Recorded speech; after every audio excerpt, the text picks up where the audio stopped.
好，来，乡亲啊，继续来看2023温布顿网球锦标赛比赛结束。台湾的网球选手传出着好消息，谢淑薇甲伊捷克的搭档史崔可娃摕到女双的冠军。这对台湾甲捷克的组合是第2届伫温布顿的网球锦标赛摕到冠军。若对谢淑薇的个人来讲，是伊生涯第6届伫这个女双摕到冠军。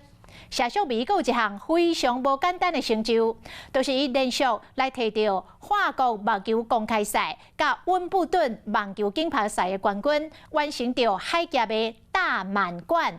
这个海峡是指甲法国甲英国隔开的英吉利海峡。捌讲过，温布顿网球锦标赛是台湾网球女将谢淑薇发光发热的所在。今年伊阁验证这句话。伫温布顿网球比赛最后的决赛，伊甲捷克的队友两人都开始势面唔是真好，经过斗士，又阁对方爆发成功，台湾甲捷克联军伊到第6个半波点才赢。史崔科娃真激动，带着联军第1盘以7-5赢了第2盘，又阁有小小危机，发球卡足的谢淑薇伫第7局又阁被逼出破犯。因过两个人经验真丰富，比赛的后段因一步一步，互这个冠军点出现，最后由谢淑薇拍出变线的致胜球。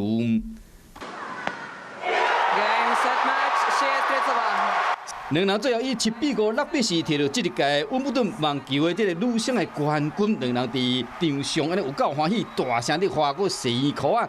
对因来讲，这个奖杯有非凡的意义，因为史崔可娃表示讲，这是伊的个别赛，感谢谢淑薇专业陪伴。I just want to say thank you for Sue, such a partner I have, and I really enjoyed these 2 weeks. It was kind of like a story for me. And 对谢淑薇来讲，这毋那是伫温网跨过18连胜，伊阁完成罕见的海峡大满贯。这海峡讲的是分隔法国甲英国的英吉利海峡，因为4大满贯的法网到温网，这个比赛真活。为慢速红图到速度比较较紧的超波适应无遐简单，因过谢淑薇连续伫这2项比赛得到冠军。I didn't expect too much. I think that helps a lot. Sometimes when you don't think too much and you know my game, I have a lot of free. I like to use the freedom on court. I'm like a freestyle player. 谢淑薇嘛伫比赛后伫社群写讲，这是恁的温布顿女双的冠军。